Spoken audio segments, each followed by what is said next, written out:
100 கால திராவிட இயக்க வரலாறு மறந்துடாதீங்க. பல பேருக்கு தெரியாது. முட்டிகாலுக்கு கீழே வேஷ்டி கட்ட முடியாதுப்பா. நம்மை போன்றவர்களாம் பள்ளிக்கூடத்துக்கு இருக்கிற பிரசன்னெல்லாம் காலேஜுக்கு பள்ளிக்கூடமே போக முடியாது. நமக்கெல்லாம் பள்ளிக்கூடம் போகிறதுக்கு கூட கல்லூரிக்கு போகிறதுக்கு கூட வாய்ப்பில்லை. அத்தனையும் உருவாக்கித்தது திராவிட இயக்கம் தான்டா. டே, அதை அழிக்கிறதுக்கு இன்னும் எவனும் பிறக்கலப்பா. 2 எம்எல்ஏ சீட்டு 5 வருஷத்துல அது ஆட்சியை பிடிச்ச கட்சி இந்த கட்சி. திமுக போல ஒரு இயக்கத்தை உலகத்தில் பார்க்க முடியாதா? மொழிக்காக உயிரியே கொடுத்தவங்கடா நாம. மொழிக்காக உயிரியே கொடுத்தவர்கள் எங்களுக்கு சாதாரணமா யாரும் இடம் போட்டுறாதீங்க. பாஷாணத்தை பிடித்த அறிஞர் அண்ணா அவர் சொன்னதை இப்போ நாங்கள் எல்லாம் பாஷாணத்தில் பிடித்த புழுக்கள். எங்களை யாரும் எதையும் தொட்டு கூட பார்க்க முடியாது. என்கிட்ட பக்கத்தில் வந்து பிரவீன் சுல்தானா சொல்லிச்சு, எப்படின்னா நீங்களாம் இருக்கிறீங்கன்னு கேட்டேன். என்னமான்னு கேட்டேன். 6 மணி 7 மணிக்கு மேலே ஆழ்வார் ஆழ்வார் அழைப்பார். அந்த குரலை கேட்காத எப்படிலாம் இருந்தீங்கன்னு அந்த குழந்தை சொல்லிச்சு. எப்படிப்பட்ட தலைவர் உலகத்தில் பார்க்கவே முடியாதுப்பா. பல்வேறு என்னமோ 1000 தலைவர்களையும் பார்த்துருப்போம். அவர் மாதிரிலாம் உலகத்தில் பலவனை பார்க்கவே முடியாது. ஒரு நாள் உட்காந்துருந்தோம். ராமானுஜர் காவியம் எழுதணையா அப்படின்னாரு என்கிட்ட. ஆனால் ரொம்ப நல்ல செய்தினா, ராமானுஜர் காவியம் எழுதணும்னு 1000 ஆண்டுகளுக்கு முன்பாக தந்தை பெரியார் அவர்கள் எதையெல்லாம் சொன்னார்களோ அவைகளையெல்லாம் செய்து முடித்த ஒரு மாபெரும் தலைவர். அவரை பற்றி நீங்கள் எழுதுங்கண்ணா கண்டிப்பாக அப்படின்னு சொன்னேன். எல்லாருக்கும் ஒரே மகிழ்ச்சி. என்னடா இது தலைவர் கலைஞர் போய் ராமானுஜர் காவியம் எழுதுனாரு அப்படின்னு சொல்லிட்டார். ஐயோ ஆழ்வார் வாயா என் பக்கத்தில் உட்காரியாண்டார். என்னன்னாரு, ஒரு பேனா எடுத்தார். சண்முகநாதன் கூப்பிட்டார். பேனா பேப்பர் எடுத்தார். உடனே வந்து சாமியை வணங்கிடுவோம் அப்படின்னு எழுதுனார். எனக்கு ஒரே சந்தோஷம். பா, இவ்வளோ நாள் சாமி இல்லைன்னு சொல்லி சொல்லி சொல்லி நம்மளை எல்லாம் கெடுத்தார்ல, ஒத்துக்கினார்றா. அண்ணா என்னதான் இருந்தாலும்ண்ணா வயசானா நம்மளாம் சாமி கும்பிட்டு தானே ஆகணும். ஆமாயா ஆமாயா அப்படின்றார். அதுக்கு அடுத்த வரி ராமசாமியை கும்பிடுவோம்னார். அடடா அடடா, ஆமாண்ணா நீங்கள் வைஷ்ணவர் இல்லையா, நீங்கள் வைஷ்ணவர், ராமசாமியை தானே கும்பிடுவோம்னு இல்லையா. அதுக்கு அடுத்த வரி பெரியார் ராமசாமியை கும்பிடுவோம்னார். யாரால சொல்ல முடியும்? எப்படிப்பட்ட தலைவன், எப்படிப்பட்ட தலைவன். இந்த பெண்களுக்கெல்லாம் இது கொடுத்தாங்க, இது திருமண உதவி திட்டம். அப்போ திருமண உதவி திட்டம் கொடுத்த உடனே 8வது படித்தவங்களுக்கெல்லாம் திருமண உதவி திட்டம்னு சொல்லிட்டு சட்டத்தை போட சொல்லிட்டார். அப்போ நான் ஈவினிங் போய் உட்காந்தேன். என்ன யாழ்வார், என்ன நீங்கள் தான் செய்தி இன்னுவார். ஒன்றும் இல்லைண்ணே, சும்மா தான் வந்தேண்ணே. ஒன்றும் இல்லைண்ணே, இந்த 8வது படித்தவங்களுக்கு தான் திருமண உதவி திட்டம்னு சொன்னீங்க. எங்கள் ஊரில், எங்கள் ஊர் பக்கம் இல்லைன்னா பொம்பளை பசங்களை ஸ்கூலுக்கே அனுப்ப மாட்டாங்கண்ணா. எங்கள் ஊரில் 5வது படித்தாலே அதுவே பெரிய படிப்புண்ணா. எங்கள் ஊரில் கிராமண்ணா, அங்கெல்லாம் பிள்ளைகளுக்கெல்லாம் எப்படின்னு அந்த திருமண உதவி திட்டம் எப்படி வராதுண்ணே அப்படின்னு. அப்படி இல்லையா, இந்த திட்டத்தை ஏன் கொண்டாந்து தெரியுமா, எதுக்குண்ணே அப்படின்னு கேட்டேன். ஒன்றும் இல்லை, 8வது படித்தா திருமண உதவி திட்டம் கிடைக்கும், அதனால் இந்த பசங்களை 8வது வரையிலும் படிக்க வைப்பாங்க. அவன் என்ன தலைவன் சார், அவன் என்ன தலைவன் சார். நம்முடைய தங்க தலைவர் தலைவர் முதலமைச்சர் அவரும் ஒரு சட்டம் போட்டார். அனாதை குழந்தைகளுக்கு 2000 ரூபான்னு போட்டார். நான் கேட்டேன், என்னண்ணா இது அனாதை குழந்தைகளுக்கு போய் 2000 ரூபா போடுறீங்க, அந்த பசங்க நமக்கு ஓட்டு போடுறதுக்கு, உதவி செய்யணும் ஓட்டு போடுறதுக்கு இன்னும் 20 வருஷம் ஆகும், 30 வருஷம் ஆகும், எதுக்குன்னா போய் அந்த அனாதை குழந்தைகளுக்கு 2000 ரூபா கொடுக்குறீங்களேங்கண்ண. அந்த குழந்தைகள் யாருன்னா தாயும் இல்லை தந்தையும் இல்லை, அனாதையாக இருக்கிறது, அந்த குழந்தைகளுக்கு 2000 ரூபா கொடுக்கணும்னு சொன்னையா. அதுக்கு தான் இந்த சட்டத்தை போட்டு சொன்னார். யார்? தலைவர் கலைஞருடைய பிள்ளை அல்லவா. அதுக்கு எப்படிப்பட்ட உணர்வு பாருங்க. நாமெல்லாம் ஓட்டுக்கு பார்த்தா காசு, ஓட்டு எதுக்கு விழுன்னு பார்த்தானே போட்டோம். ஆனால் மகளிருக்கு 1000 ரூபா கொடுத்தோம். இந்தியாவில் எங்கேயுமே இல்லை, இந்தியாவில் எந்த மாநிலத்திலேயும் இல்லை. 1000 ரூபா அள்ளி கொடுத்தோம்பா. ஆனால் தளபதி இவர்கள் அது சொன்னார். எல்லாம் நினச்சி பார்த்தால் நமக்கே இருக்குது. ஒரு நாள் தலைவரோட உட்காந்துருந்தேன். இந்த இலவச மின்சாரம் இப்போ தான் 200 யூனிட்டே ஆஹா ஓஹோன்றாங்க. எங்கள் தலைவன் இலவச மின்சாரம் கொடுத்தாங்க. எப்படி? ஒரு நாள் உட்காந்து எப்படின்னா இது உங்களுக்கு வந்ததுன்னு கேட்டேன். ஒன்றும் இல்லையா, எங்கள் வீட்டுக்கு பக்கத்தில் ஒருத்தர் இருந்தார். அவங்களுக்கு கரண்ட்டு கோட்டா இருந்தது. அந்த கரண்ட்டு கோட்டாயில் வந்து பில்லு கட்டணும். ஒவ்வொரு மாதம் பில்லு கட்டுறது அவங்க வீட்டில் சண்டை நடக்கையா. கடைசியில் அந்த அம்மா அவங்களுடைய கழுத்தில் இருக்கிற மாங்கல்யத்தோடு விற்று கரண்ட்டு பில்லு கட்டினாங்கய்யா. ஒரு நாள் பார்த்தியா அந்த அம்மா மூக்குத்தி நல்லா அழகாக போட்டிருப்பாங்க. அந்த அம்மா அந்த மூக்குத்தி கூட விற்றுட்டாங்கய்யா, கரண்ட்டு பட்டுறதுக்கு கொடுத்துட்டு தொடப்பு குச்சி மூக்கில் குத்திருந்தாங்கய்யா அப்படின்னாரு. சொல்லி நான் அழுதார். அதையெல்லாம் பார்த்து தான் விவசாயிகளுக்கு இலவச மின்சாரம் கொடுக்கிறேன் என்று சொன்னார்.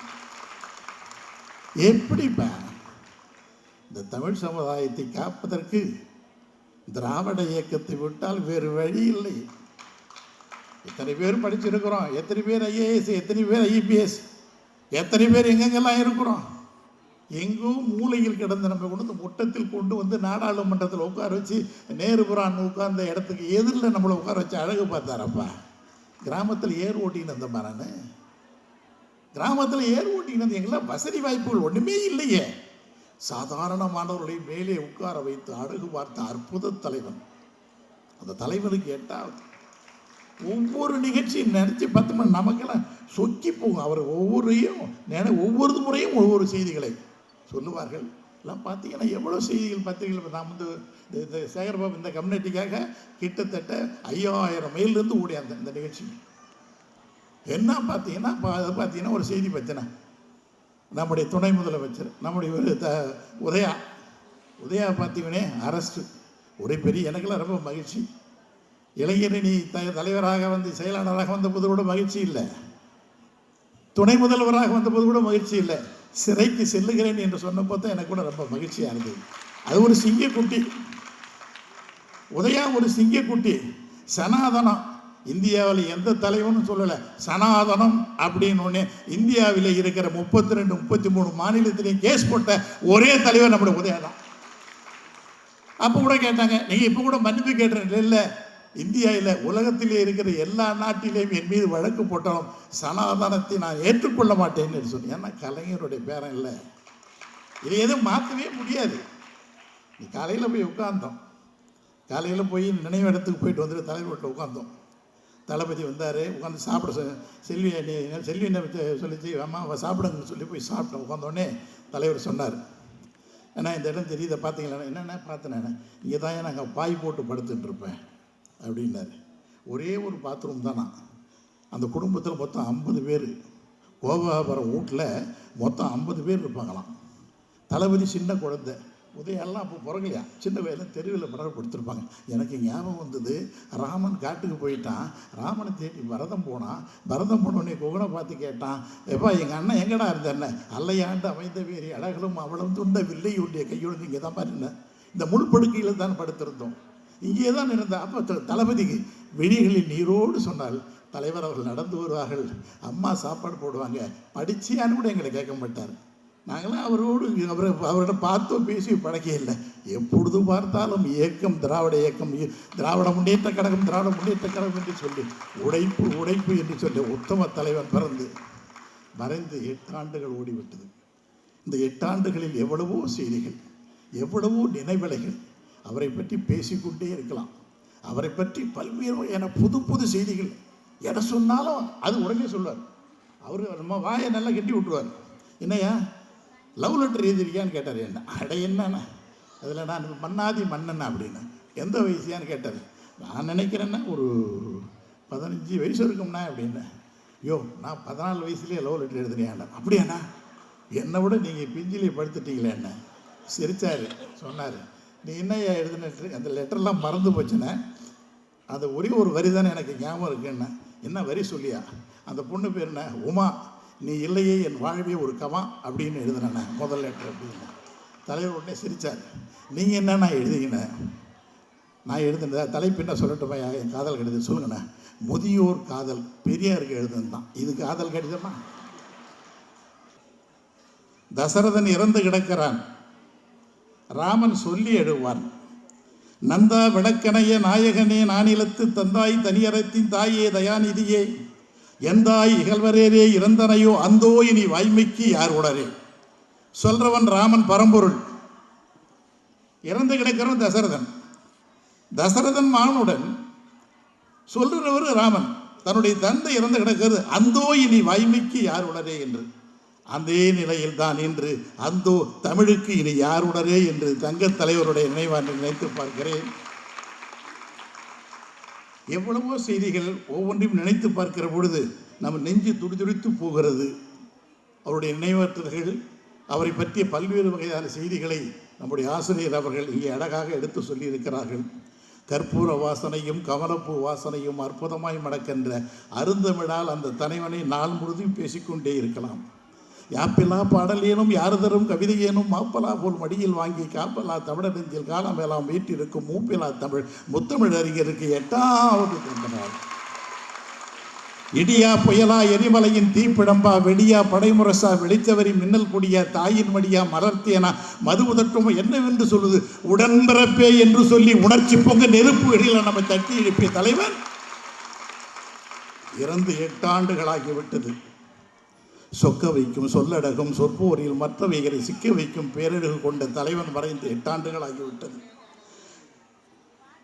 கல்லை பிளந்து நீரெடுத்து காற்றை பிடிந்து சாரெடுத்து எரிமலைக்கு சரிமலையாய் நம்மை எல்லாம் உருவாக்கி அந்த தங்க தலைவர் மறைந்து 8 ஆண்டுகளாகிவிட்டது.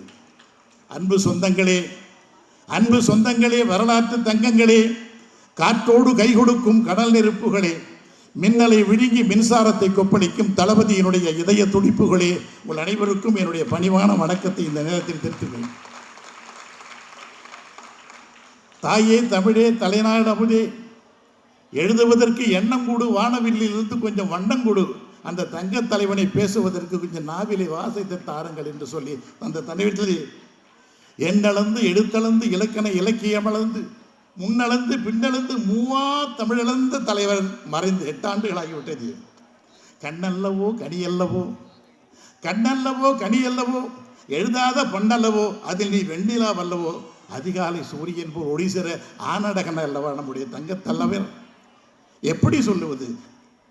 தேன் கலந்து பால் கலந்து தெவிட்டாத தேன் சுவை கலந்து ஊன் கலந்து உவட்டாமல் நம் ஊனோடு உயிரோடும் கலந்த தலைவர் மறைந்து 8 ஆண்டுகள் ஆகிவிட்டது. வானசூரியன் வம்சத்தில் வந்த ஞான சூரியன் அல்லவா நம்முடைய தங்க தலைவர். கூத்தன் இருந்தான், குரலரசன் அங்கிருந்தான், வார்த்தை தமிழுக்கு வழங்கிய தமிழ்வேந்தன் கம்பன் இருந்தான், வயதான தமிழ் பாட்டி அவ்வை இருந்தாள், அரசியோடு சீதனமாய் புலிச்சோட நாடறிந்த புகழேந்தி அங்கிருந்தான், நக்கீரன் நன்னாகன் நப்பசலி நப்பூதன் ஓக்கூர் மாசாத்தி ஒன்சாத்தான் சிலம்பெடுத்த தக்கோன் எத்தனை பேர் அத்தனை பேரின் மொத்த வடிவம் தங்க தலைவர் இருக்கிறார்கள் இல்லவா? விடிவெள்ளியே வெளிச்சத்தின் முன்னரையே இன்னும் ஒரு விடியலுக்கு இங்கே தளபதி விட்டு சென்றிருக்கிறீர்கள். வானவில்லில் 7 வண்ணம் வார்த்தைகளை பேசுகிற வல்லமை படைத்த தலைவருக்கு 8 ஆண்டாக காற்றுக்கு நடை தந்து கவிதைக்கு பொருள் தந்து நேற்றுக்கும் இன்றைக்கும் நெஞ்சத்தில் நின்றிருக்கிறது. 800 ஆண்டுகள் செய்ய வேண்டிய தமிழுக்கு செய்ய வேண்டிய சாதனைகளை 90 ஆண்டுகளில் செய்து முடித்த தங்க தலைவனுக்கு நினைவாற்றல். மழை கொட்டி இன்னைக்கு முரசொலியில் எழுதியிருக்கிறார, மழை கொட்டி தீர்த்தாலும் மயில் வண்ணம் கரையாது, மன்னவனே உன் நினைவு மனம் விட்டு மறையாது. ஒவ்வொரு தலைவரை ஒரு கணம் அசை போட்டால் குருதி கொப்பளிக்கும், கொள்கை முரசொலிக்கும், எங்கே பகை என்று இதயம் எதிரொலிக்கும். அப்படிப்பட்ட தலைவர் கலைஞர் ஒரு இனத்தின் பெயர், தலைவர் ஒரு மொழியின் பெயர், தலைவர் வரலாற்றின் பெயர், திராவிட நாட்டின் பெயர் அல்லவா தலைவர் கலைஞர் அவருடைய பெயர். சிரித்த முகம் செம்மாந்த சோற்றம் பண்பின் சிகரம் பாரசத்தின் எரிமலை சொக்க தங்கம் சுயமரியாதை சிங்கம் தலைவருக்கு 8வது ஆண்டு நினைவாண்டு. நினைத்து பார்க்கிறேன். செந்தமிழால் செய்த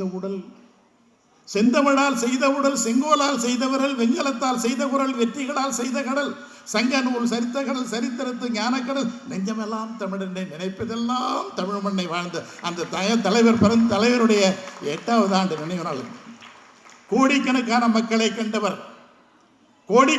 மக்களை கண்டவர், லட்சக்கணக்கான பக்கங்களை எழுதியவர், ஆயிரக்கணக்கான மேடைகளில் முடங்கியவர், நூற்றுக்கணக்கான கடன்களை இயக்கியவர், அன்னை தமிழகத்தை அறிவுலக தலைநகரம் மாற்றி வடிவமைத்து மாபெரும் தலைவர் நம்முடைய தலைவர் அவர்கள்.